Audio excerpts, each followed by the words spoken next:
Hey, what's up? I'm Ron. We got Ash here, who's a 3-year-old half Kangal, half Boss Shepherd. We're going to ask a very simple question and answer it. Can you be an alpha with a dog like this?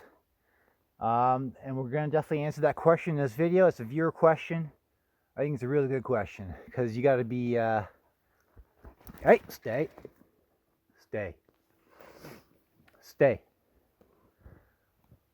You got to be on point with these dogs at all times. What's up, everyone? So we're going to be talking about a question that a viewer asked about dominance, about Kangal dominance, about being an owner, and essentially kind of like, how do you be dominant with them? Do you got to be dominant with them? Are they going to be dominant with you? So I think that's a really good question, and I think we're going to start off because it's kind of like a multi-level question. In all honesty, there's phases in their life where you kind of have to really be in control, like when they're a puppy. You have to establish the groundwork when they're kind of like a sub-adult, like a teenager, like 1 year old. It's going to get real frustrating because he was not listening whatsoever. So I mean, the idea of dominance kind of goes out the window. And now that he's 3, it's kind of, I'm going to first of all just say this. With these guys, with these dogs, it's about respect, mutual respect. You have to earn the respect, and there are times when you do have to be firm. You should never in any way be like harmful to them. That's not going to earn the respect. That's just going to make them fear you, and you don't know, because they become unpredictable, and you don't want to have that. You want to have respect for them. Like, for instance, we're in this forest.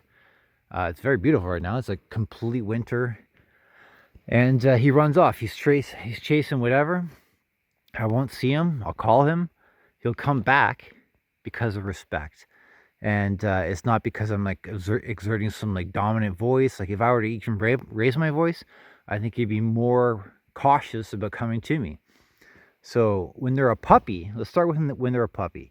One of our earlier videos shows that when we're feeding them, I didn't want him to eat the food right away. I wanted him to give him a release command and let him know that we let him eat when we want, and it's not the other way around, just to establish a certain level of hierarchy, right? So, when they're a puppy, it's when you kind of have to lay the groundwork. Now, he was a very aggressive puppy. He was very nippy, and, when they're puppies, they do that. But I tried flipping him on his back a couple times, and he hated it. He squirmed his way out of the position. He was, Ash, come on, bud, let's go. So he was way off. Let's see what he does. Is it respect? It's respect if he comes. And I'm going to tell you guys a story of something very recently, which I'll actually throw in a video clip of it. We'll see if I can do that, but over here, buddy. Come here, bud. All the way. Ash, where are you? Come on. I hear him. Where is he? Ash, over here. There you are. Good boy. Good boy. Good job, buddy. Yeah. Hey, over here. All the way here. I don't want you running past. Come here. All the way. All the way. Come here. Here. Here. All the way here. Pay attention. Here. Come on, bud. Here. Good boy. Come on. No. A little closer. Mutual respect, I'm going to highly emphasize in this scenario. Here, bud. You're a good boy. It's mutual respect. So, like I was saying, like they got to mind their own. They're very independent dogs. The fact that he comes all together, that's great. I mean, I'm quite happy with that. And you're crazy. And it's only because, right, he's not coming back thinking he's going to get his ass kicked or something like that. He comes back out of respect. So, I mean, kind of going back to what I was talking about when he's a puppy, you got to lay the groundwork with them. You got to show them that, yeah, you are kind of the hierarch in the pack situation. You're not a pushover, because if you never give him any sort of guidance, you know, they're gonna just run all over you. And when they're 1 year old, that's when you're gonna get tested the worst. Like between like 12 months to 16 months, even 18 months, they're gonna test you. They're gonna test where you are at in the pack and where they're at in the pack. And there's been times like this led to us getting an e-collar because I just had no control. No matter what I did, I couldn't, like in a situation like this, he would just run free. And when it was time to go home, which I expressed in earlier videos, he would just stay away like 20 feet and he would never let me catch him or put a leash on him because he didn't have the respect. He was testing me. So, you know, we stopped going on walks for quite a while, and we did the e-collar training, and I feel really good where he's at. The point is just to get him to kind of stay close and come when I need him, and he comes back on his own too. So when they're a sub-adult, like between 12 months old, that's when you're going to get tested with the dominance, the alphaness of like where you are at as an owner. And now that he's 3, he's really kind of gained confidence, and you know, he doesn't fear me taking a leash and wanting to like grab his collar, because that meant before when he was 1, I'm gonna run because I don't want to leave. I don't want to leave having fun because he's having a lot of fun. But yeah, now it's like he trusts that I could walk past him, because before he didn't trust that I would walk past him without grabbing, because I had to trick him.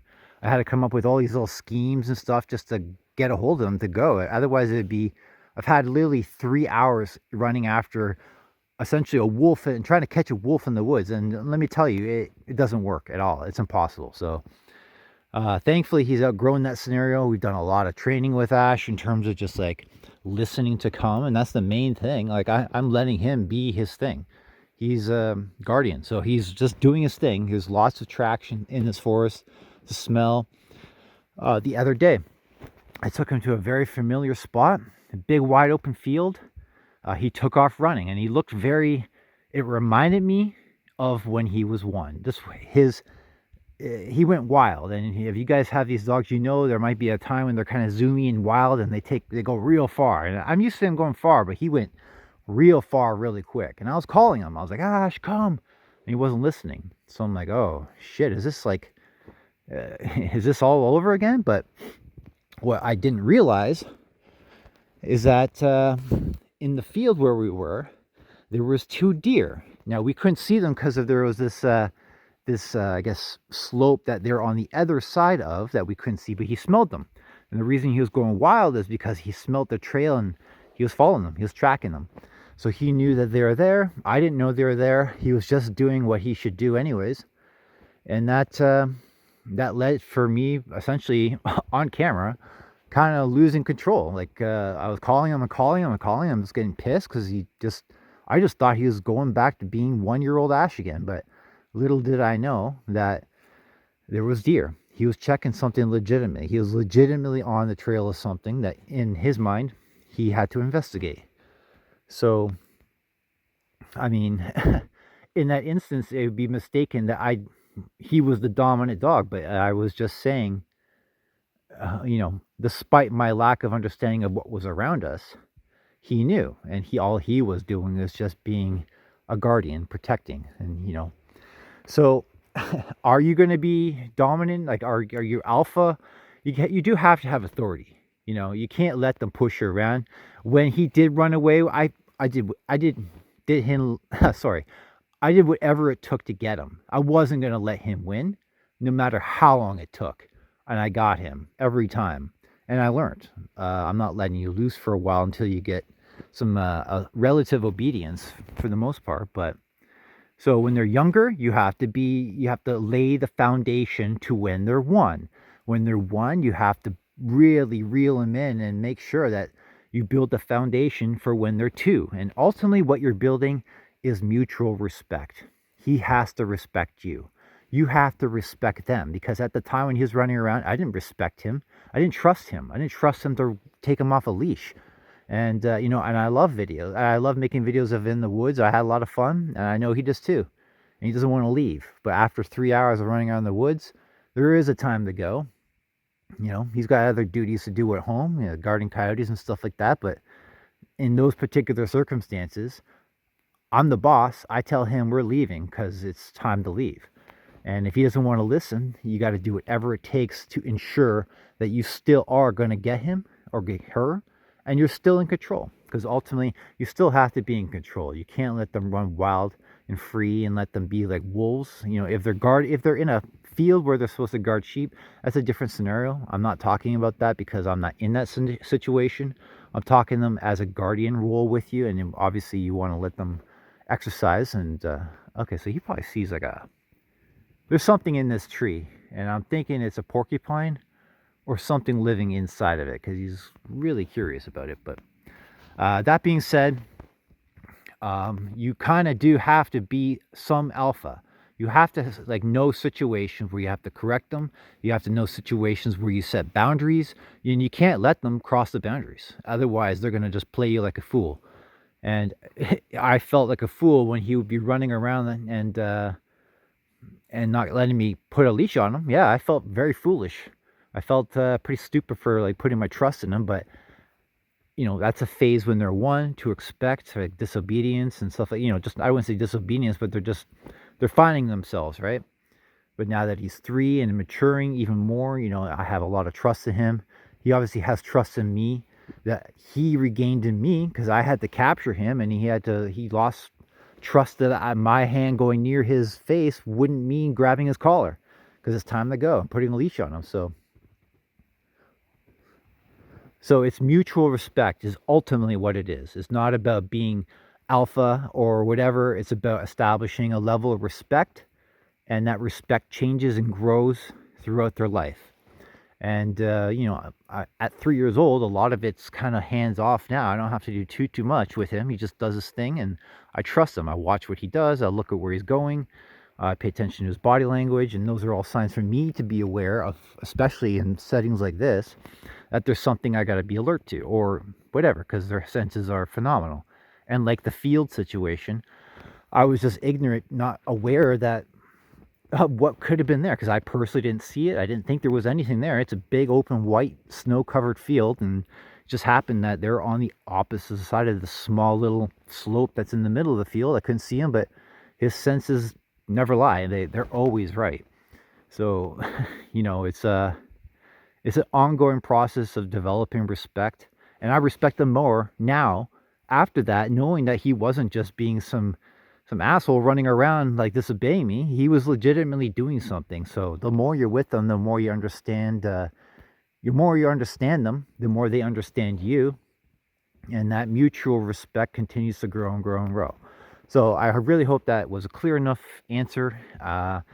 It's probably the best I got right now because I'm not gonna I'm not gonna in any way suggest like you try to hurt your dog to like be some kind of alpha, because you don't want to get bit by one of these guys. I mean, they would hurt like hell, and you don't want to ever get them in a position where they do want to bite you, because then you got a dangerous animal that has no respect for you and is willing to hurt a person. So it's just mutual respect. You got to be assertive sometimes, which just means not letting them get their way. It doesn't mean like physically hurting them or anything like that. It just means that you got to show that you're an authority position in all times, and that when you do want something out of them, that they should respect you enough to accommodate that. Now keep in mind, if they are like I mentioned before, that one circumstance in the field thing, if they're working and you're calling and calling, whatever you're doing, you got to be mindful that maybe they're working. Like when they're working, they're dead serious dogs. I mean, let's not be kidding. Let's not kid ourselves. They're always dead serious, but especially when they're like working, they're dead serious, and they don't want to be interrupted with anything. They don't want to be messed with. They want to stay focused, laser beam. They're like an elite military unit. They're like Delta Force or Navy SEALs, right? Tier 1 unit. They're on it, and they don't want to be screwed with. So it's you got to respect that too. It's mutual respect. Respect when they're working. It's hands off because they're doing their job. When they're not on the job, whenever that is, they got to respect you too. Come here, bud. Let's go. Attaboy. Yeah, good boy. Good boy, buddy. Good boy. Right here. Right here. Slow down. Slow down. Good boy. me try something. Whoa, come here for a second. No, come here. Don't run off. Good. See, I'm not doing anything. Just petting you. And that had to be built up again because he didn't trust me before because I had to grab him. It's time to go. Mutual respect, guys. I really appreciate everything. Hopefully that helps. If you guys want to subscribe to the channel, hit that subscribe button. We're non-stop putting out informative videos about Turkish dogs, livestock dogs, Kangals. He's half Kangal, half Boss Shepherd. For everyone who says he's not Kangal, I always say he's half Boss Shepherd too. That's a whole different argument, whole different set of conversations. Let me know your guys' thoughts in the comment section below. If there's anything you want to ask or questions or insights for anyone who has these dogs or knowledge of the dogs, leave your comments because other people read them, and it's just a growing community that's just putting out more information that people could use. So anyways, guys, hope you have a great rest of your day, and we'll talk to you soon.